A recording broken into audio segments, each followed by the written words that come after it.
আচ্ছা, কৰিমগঞ্জৰ চিটটো আমাৰ কংগ্ৰেছ দলে আমি জিকা বুলি ভাবিছিলোঁ। আমি ভাবিছিলোঁ কমপক্ষে আমি 50,000 ভোটৰ মাৰ্জিনত চিটটো আমি জিকিম। প্ৰত্যেকটো ৰাউণ্ডৰ পিছে পিছে আমি তাৰ নেতৃত্বৰ লগত কথা পাতিছিলোঁ। প্ৰত্যেকটো ৰাউণ্ড ঠিকে ঠিকে গৈ আছিল। শেষলৈ 4-5টা ৰাউণ্ড আমি ভবামতে ভোটখিনি নহ'ল, যিহেতু তাৰ ভিতৰত কাউণ্টিং হলৰ ভিতৰত আমি নাছিলোঁ বা কেণ্ডিডেটজনো খুব ব্যস্ত হৈ আছিল। গতিকে তেখেতসকলৰ লগত কথা পাতিব লাগিব। গতিকে কৰিমগঞ্জ চিটটো আমি একেবাৰে যি ধৰণে আমি ধুবুৰীলৈ আমি আমাৰ হিচাপ নিকাচ কৰিছিলোঁ, নগাঁও যোৰহাটলৈ যি ধৰণে আমাৰ নেতৃবৰ্গই কৰিছিল, ঠিক কৰিমগঞ্জো একেই আছিল।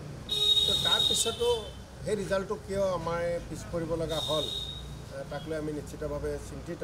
আমি কথা পাতিব লাগিব। কেণ্ডিডেট আহি আছে, পৰ্যালোচনা ইয়াৰ ওপৰত হ'ব।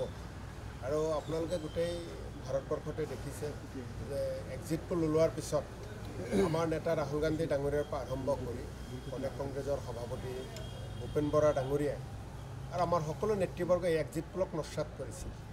তেতিয়া সংবাদ মাধ্যমে বা আন বিৰোধী দলসমূহে এই কথাটোলৈ বিভিন্ন বাতৰিও পৰিৱেশন কৰিছিল আৰু বিৰোধী দলে আমাক সমালোচনা কৰিছিল। কিন্তু যেতিয়া ৰিজাল্ট কালি ওলাই গ'ল, তাৰপিছত এক্সিট পোল যে নিশ্চিতভাৱে বিজেপিৰ পাকচক্ৰত পৰি এক্সিট পোল ওলাইছিল, এই কথাটো প্ৰমাণ হৈ গ'ল। অসমতো আমি বাৰে বাৰে কৈ আছিলোঁ চিট বাঢ়িব, ভোট বাঢ়িব, ভোটৰ শতাংশ আমাৰ আৰু বিজেপিৰ যদি হিচাপ কৰে পইণ্ট কিবা এটা, যথেষ্ট ৰাইজে আমাক ভোট দিছে। এই হিচাপতে অসমৰ ৰাইজক ধন্যবাদ জনাইছোঁ। কেইবাটাও চিটত আমি জিকা নাই যদিও আহি থকা সময়খিনিত মানুহে কংগ্ৰেছ আৰু ইণ্ডিয়া মৰ্চাক যে আশীৰ্বাদ দিছে আৰু দিব, এই কথাটো প্ৰমাণিত হৈ গৈছে। গতিকে আমি নিশ্চিতভাৱে আহি থকা সময়খিনিত অসমৰ ৰাইজৰ পৰা আশীৰ্বাদ বিচাৰিছোঁ, সহযোগিতা বিচাৰিছোঁ। আৰু এই ইলেকশ্যনে আমাক সাহস দিছে। এই ইলেকশ্যনে আমাক বহুত আগুৱাই যোৱা বাট দেখুৱাইছে। নিশ্চিতভাৱে ৰাইজৰ আশীৰ্বাদত আমি সেই বাটেৰে আগুৱাই গৈ অসমৰ ৰাইজৰ আশীৰ্বাদ লৈ 2026 চনত আমি ৰণত নামিম আৰু নিশ্চিতভাৱে অসমত কংগ্ৰেছ ইণ্ডিয়া মৰ্চাৰ চৰকাৰ হ'ব। আৰু এটা কথা, আমি যদি কওঁ এই নিৰ্বাচনটোত মীৰা বৰঠাকুৰেই হওক বা কংগ্ৰেছৰ যিকেইগৰাকী প্ৰাৰ্থী পৰাজিত হ'ল, তেওঁলোকৰ ক্ষেত্ৰত আপুনি এগৰাকী কাৰ্যকৰী সভাপতি দলটোৰ চিপৰাং মৰা ৰাজনীতি দলৰ ভিতৰতে এই কথাবিলাকতো বেলেগ বেলেগ নিৰ্বাচনত কংগ্ৰেছৰ নিৰ্বাচনৰ সময়খিনিত কংগ্ৰেছীৰ মাজত যিটো বিভেদ, এই কথাবিলাক লৈ বিভিন্ন বাতৰি পৰিৱেশন হয়। এইবাৰ কিন্তু আপোনালোকে কৰিব পৰা নাই। ক'ৰবাত কি হৈছে আমি পৰ্যালোচনাটো ওলাম, কিন্তু আমি 99% কৈছোঁ যে প্ৰায় 99% নেতাকৰ্মীয়ে কাম কৰিছে এইবাৰ নিৰ্বাচনত। ক'ৰবাত অলপ অভিযোগ আছে যদিও এই অভিযোগবিলাকৰ ওপৰতো আমাৰ প্ৰক্ৰিয়া আছে দলে। সেই প্ৰক্ৰিয়াৰ মাজেৰে গৈ আহি থকা দিনত কাম কৰিব, পৰ্যালোচনা কৰিব। গতিকে পৰ্যালোচনাৰ পিছত নিশ্চিতভাৱে আপোনালোকে জানিব পাৰিব। আমাৰ কথা একেবাৰে স্পষ্ট কথা, দল বিৰোধী কাম কৰিলে, দলৰ লগত থাকি দলক ক্ষতি কৰিলে, এইবোৰ প্ৰমাণিত হ'লে কাকো ৰেহাই দিয়া নহয়। আপোনালোকে ধুবুৰীৰ ক্ষেত্ৰতো জানে, বাতৰি আপোনালোকে কৰি হাইৰাণ হৈ গৈছে। গতিকে তেনেকুৱা কথাবোৰ আছে। কালি জিকাৰ পিছত ধুবুৰীৰ পৰা বিভিন্নজনে আমাৰ নেতাসকলক ফোন কৰিছে যে যিসকলে আমাৰ লগত নাছিল, যিসকলে আগতীয়াকৈ ধুবুৰীত কংগ্ৰেছত হলটেকত পেলাবলৈ চেষ্টা কৰিছিল, তেওঁলোকৰ বিহিত ব্যৱস্থা হ'ব লাগে। ভূপেন বৰা ডাঙৰীয়াই স্পষ্টভাৱে আগৰ পৰাই কয় যে কোনো কাৰণত দলক ক্ষতি কৰিব পৰা কাৰোবাৰ মন্তব্য, কাৰোবাৰ ভূমিকাক সহজভাৱে লোৱা নহয়, নিশ্চিতভাৱে হ'ব। আমি নিশ্চিতভাৱে আপোনালোকে যদি চাই বৰপেটাই হওক, গুৱাহাটীয়েই হওক, আমি তেজপুৰেই হওক, কাজিৰঙাই হওক, গোটেইবিলাক এনেকৈ 14টা লোকসভাতে আমি জিকাৰ লগে লগে আন চিটসমূহতো নিশ্চিতভাৱে আমাৰ কেণ্ডিডেটসকলে ভালকৈ ইলেকশ্যন খেলিছে। তাৰ নেতাকৰ্মীসকলে প্ৰায় বেছিভাগ নেতাকৰ্মীয়ে ভালকৈ লাগিছে। কিন্তু ইয়াতে হিমন্ত বিশ্ব শৰ্মাৰ আগ্ৰাসী যিটো বা তেওঁলোকৰ যিটো ধনবল, বাহুবল, বিজেপিৰ, এজিপিৰ, এইবিলাকৰ কথাটো আছেই। গতিকে গোটেই কথাবিলাক নিশ্চিতভাৱে কংগ্ৰেছে এই কথাবিলাক লৈ আলোচনা কৰিব, আলোচনাৰ পিছত সিদ্ধান্ত হ'ব। আজি নিৰ্বাচনৰ সময়খিনিত বা নিৰ্বাচনৰ আগত ইণ্ডিয়া মৰ্চাৰ মিত্ৰতালৈ বহুত প্ৰসংগ উঠিছিল, বৰপেটাৰ প্ৰসংগ উঠিছিল। তাৰ মাজত ভূপেন বৰা ডাঙৰীয়া, মই বা আমাকো বিভিন্নজনে সমালোচনা কৰিছিল। যোৱাকালি বৰপেটাৰ ফলাফল আপোনালোকে দেখিলে।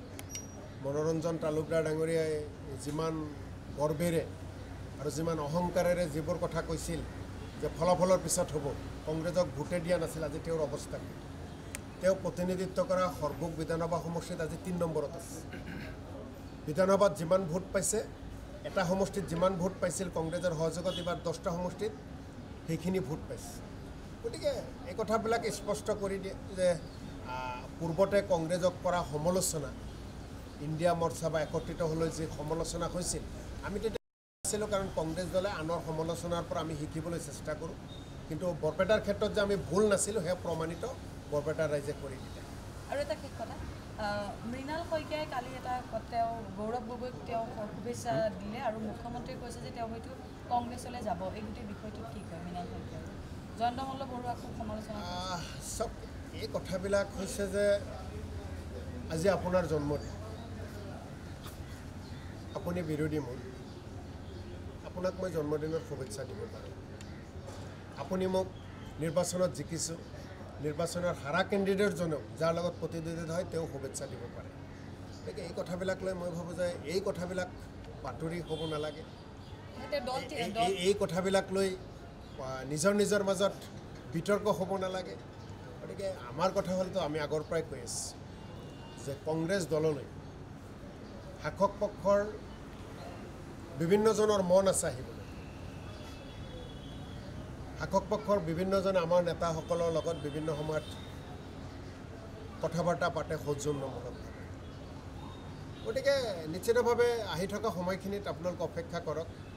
নিশ্চিতভাৱে 26ত যে কংগ্ৰেছে ভাল ফলাফল কৰিব তাৰ ইংগিত পাইছে আৰু আহি থকা দিনত আপোনালোকে আৰু পাব। মৃণাল শইকীয়াই কিবা কথা পাতিছে? মৃণাল শইকীয়া ডাঙৰীয়াৰ লগত মইতো নাজানো, বা মোৰ লগতো কথা হোৱা নাই, বা আমাৰ নেতৃবৰ্গৰ লগত হ'লেও মই নাজানো। পৰৱৰ্তী সময়খিনিত এই কথাবিলাক আলোচনা কৰা হ'ব। মুখ্যমন্ত্ৰী কিন্তু এটা ইংগিত দিছে যে কংগ্ৰেছৰ পৰা বিজেপিলৈ আহিছে, বিজেপিৰ পৰা কংগ্ৰেছলৈ যাব পাৰে, আৰু তেওঁক বিদায় দিয়াৰ কথাও কৈছে মৃণাল শইকীয়া। মই তাকেই ক'লোঁ, কেৱল মৃণাল শইকীয়াই নহয়, আন বহুতো আছে, অসম গণ পৰিষদৰো বহুতো আছে, বা বিভিন্নজনে এই কথাবিলাক বিভিন্ন সময়ত আপোনালোকে বাতৰি পৰিৱেশন কৰে যে AJPৰ এইকেইজন নেতা যাব, BJPৰ এইকেইজন নেতা যাব।